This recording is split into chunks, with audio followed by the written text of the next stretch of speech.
বসুন্ধরা ও S Alam সহ দেশের 10টি শীর্ষ শিল্প গোষ্ঠীর বিরুদ্ধে অর্থ পাচার, কর ফাঁকি ও দুর্নীতির অভিযোগের প্রাথমিক প্রমাণ পাওয়ার দাবি করেছে সরকারের যৌথ তদন্ত দল। এসব অভিযোগে সংশ্লিষ্ট শিল্প গোষ্ঠীগুলোর বিরুদ্ধে দেওয়ানি মামলা করার সিদ্ধান্ত নেওয়া হয়েছে।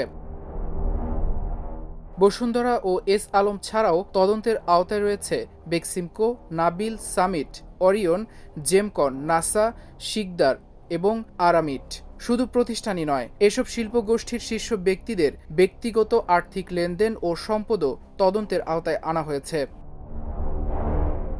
জানা যায়, তদন্তের নেতৃত্ব ও সমন্বয়ের দায়িত্ব পালন করেছে বাংলাদেশ ফাইন্যান্সিয়াল ইন্টেলিজেন্স ইউনিট বা BFIU। মূল অনুসন্ধান পরিচালনা করেছে অপরাধ তদন্ত বিভাগ CID, জাতীয় রাজস্ব বোর্ড NBR ও দুর্নীতি দমন কমিশন দুদক। আইনি সহায়তা দিয়েছে অ্যাটর্নি জেনারেলের কার্যালয়।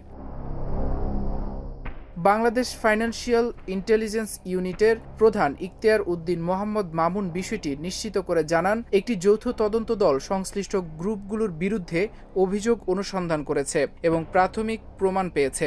এখন আদালতে তথ্য প্রমাণ উপস্থাপন করে দেওয়ানি মামলা করা হবে। তদন্তে প্রতিটি শিল্প গোষ্ঠীকে আলাদাভাবে মূল্যায়ন করা হয়েছে। সন্ত্রাসে অর্থায়ন প্রতিরোধ আইন ও অর্থ পাচার প্রতিরোধ সংক্রান্ত বিধিমালা অনুসরণ করে অনুসন্ধান পরিচালনা করা হয়েছে এবং পুরো প্রক্রিয়ায় গোপনীয়তা বজায় রাখা হয়েছে।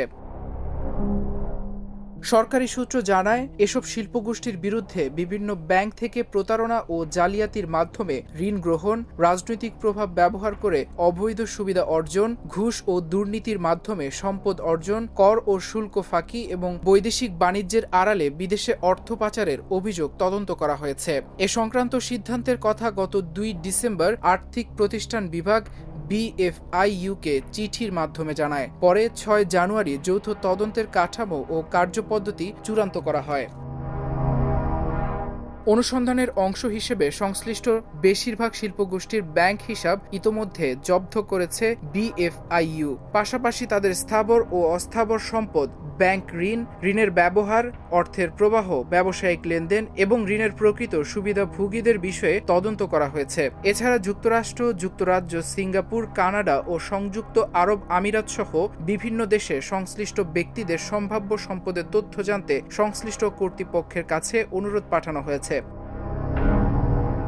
সম্প্রতি association of bankers Bangladesh ABB সভাপতি মাসরুর আরেফিন জানান, যেসব ব্যাংকের মাধ্যমে অর্থ পাচারের অভিযোগ রয়েছে সেগুলোকে বিদেশে পাচার হওয়া অর্থ ফিরিয়ে আনতে প্রয়োজনীয় উদ্যোগ নিতে বলা হয়েছে। তার মতে, আন্তর্জাতিক আইনি প্রক্রিয়ায় পাচার হওয়া অর্থ দেশে ফিরিয়ে আনতে সাধারণত 3 থেকে 5 বছর সময় লাগে। তবে সংশ্লিষ্ট সংস্থাগুলোর আশাবাদী, আইনি প্রক্রিয়ার মাধ্যমে ধাপে ধাপে এসব অর্থ বাংলাদেশে ফিরিয়ে আনা সম্ভব হবে। মাল্টিমিডিয়া ডেস্ক, আমার দেশ।